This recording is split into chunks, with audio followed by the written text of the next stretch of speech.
I don't know about you, but I have been glued to the media this week, hearing story after story that has just broken my heart.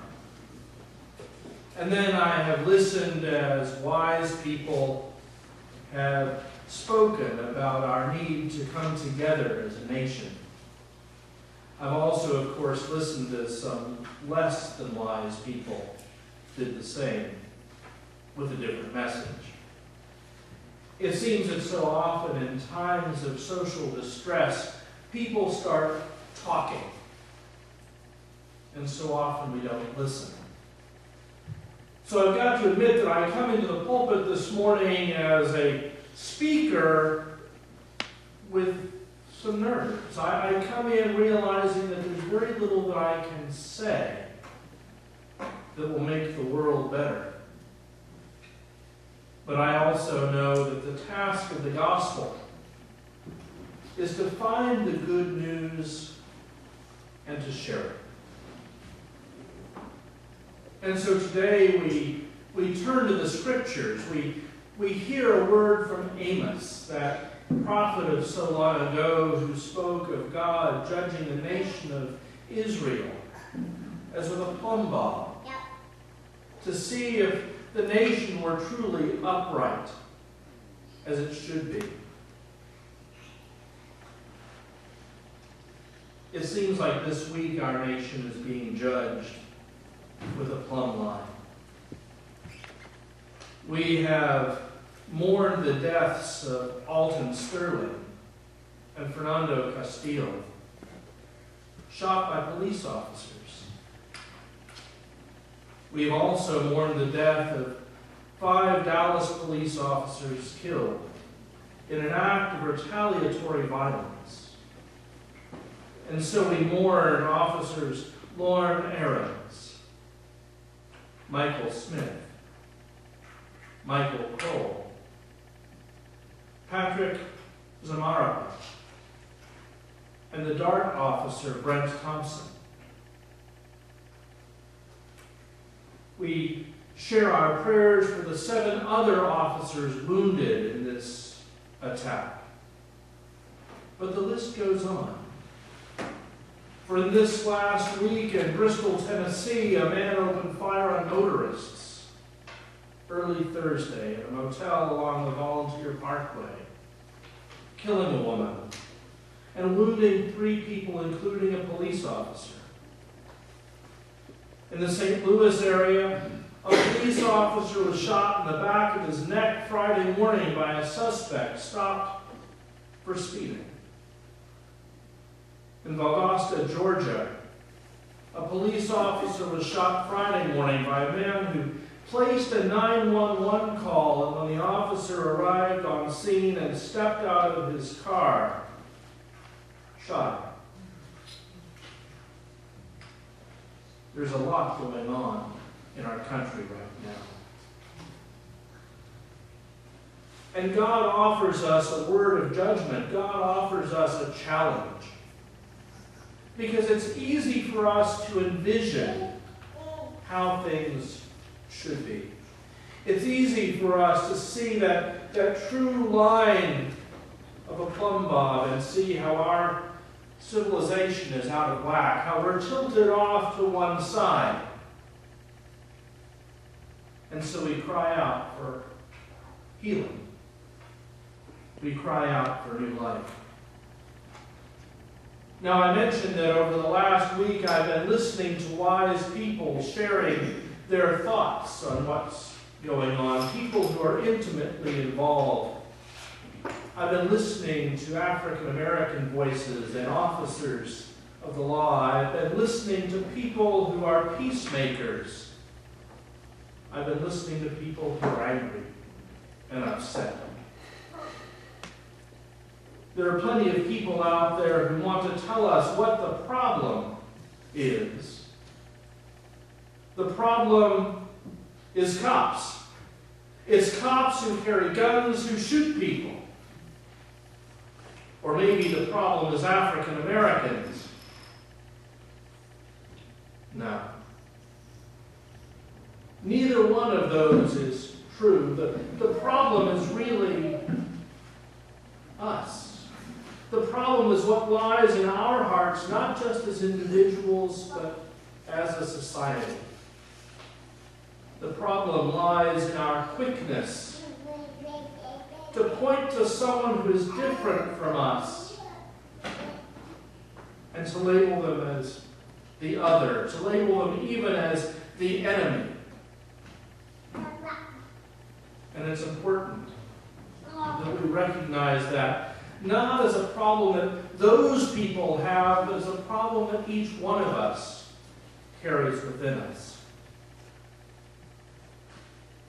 Whether it's police officers or African Americans or Muslims or, well, fill in the blank, right? Don't we have enough groups that we can point to as the enemy?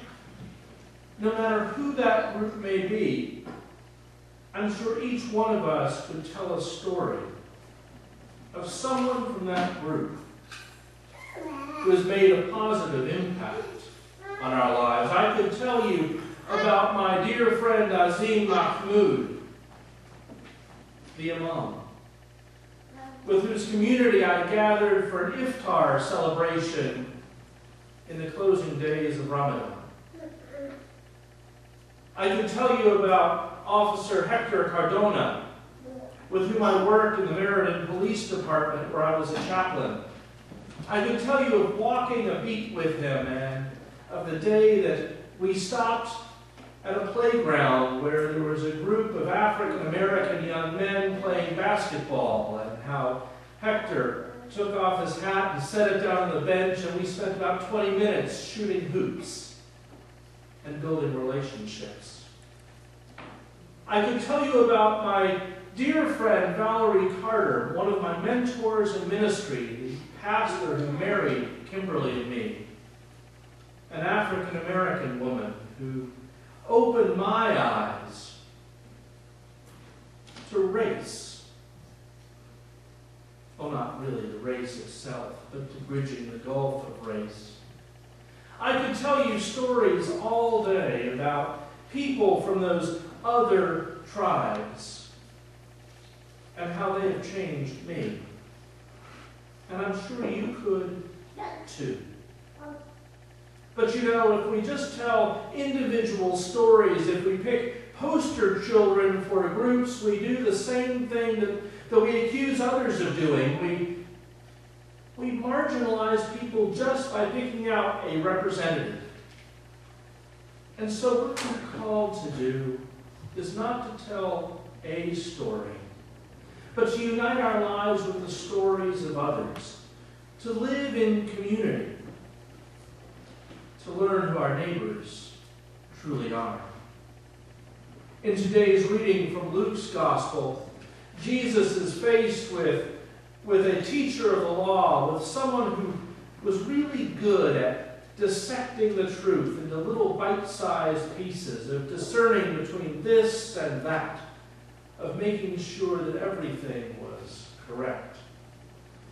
And so this teacher of the law asked Jesus, "What must I do to be saved?" And of course Jesus, who was never much for the minutiae, gave a big answer. He said that you need to love God, you need to take care of people, and he was cut off immediately. I've done all those things since I was a kid. What's the important thing? And Jesus told him that you need to love your neighbor. But again, that fine splitting, and just who's my neighbor? Is it the person who lives next door to me, or do I have to love the person who lives 2 houses down too? And in response to that question, Jesus told that parable that we know and love so well, that parable of the Good Samaritan. The story of the Jewish man, the in-crowd guy, journeying on the road to Jericho and falling among thieves, being stripped and robbed and beaten and left for dead. Certainly those who were there that day could imagine this. They had traveled down that road to Jericho any number of times.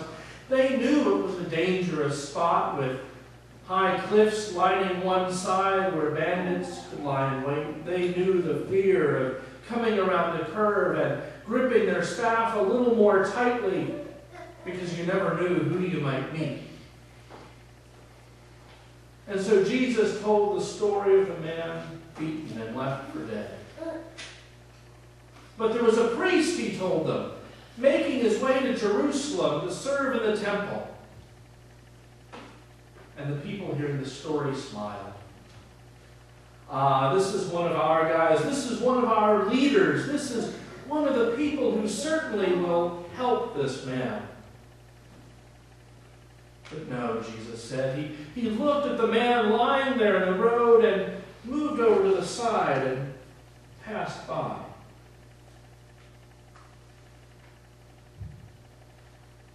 There was a Levite, one of those people who took care of the ornaments of the temple, one of those people who we might call a deacon today.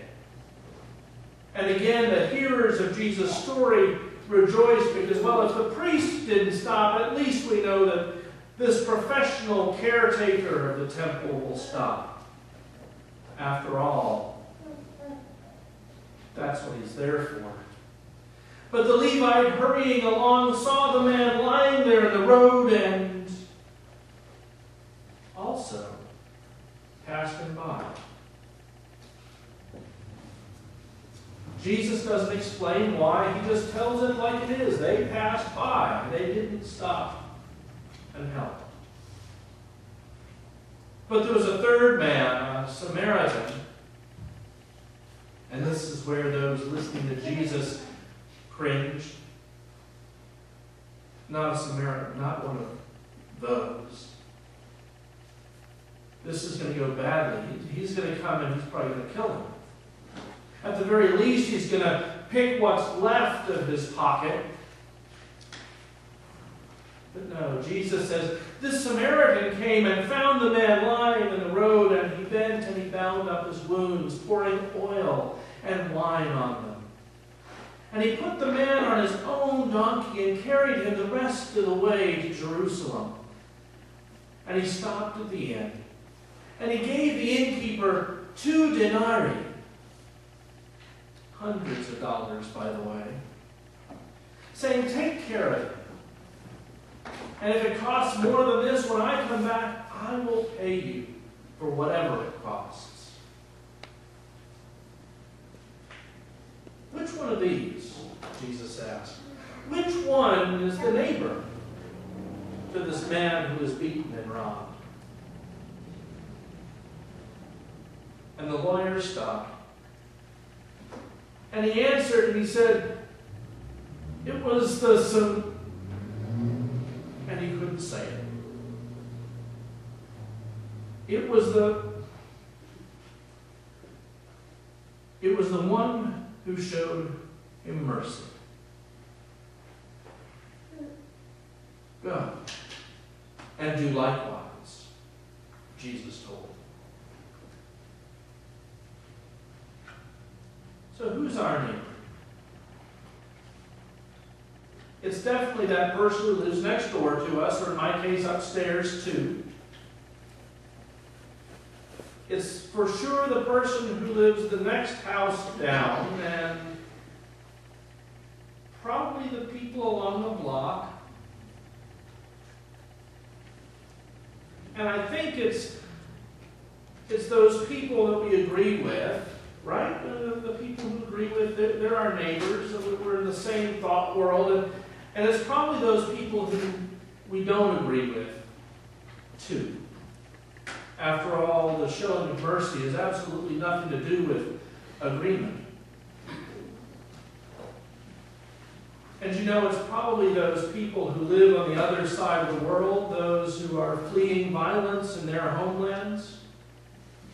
And it's probably, I don't know, do I need to go on? We know who our neighbor is. We know that we are called to be merciful to every single person. And so today I am reminded. I'm reminded of the neighbors that we've seen this week. I'm reminded of those in Dallas especially. Those who, when the shots rang out, went and surrounded a baby carriage with their own bodies. I'm reminded of those who, when the officers were down, volunteered to help. I'm reminded of a photograph that I saw taken in another city of a line of police officers standing there at a Black Lives Matter rally with a group of African Americans standing close in front of them, not in confrontation, but in protection, with the citizens protecting the police from threats of violence. I'm reminded of police officers going towards gunfire to save others. There's been so much tragedy this week, but there have been so many little signs of hope, of people reaching out to their neighbors, of people truly offering themselves in sacrificial service, of offering that neighborly assistance. May we then respond in the same way, looking for neighbors, those that we haven't even met yet, looking for those who are different from us, even looking for those neighbors who scare the crud out of us, and realizing that they too are gifts from God. Let us then ask God's blessing as individuals, as a church, as a nation, as we meet our neighbors hand in hand.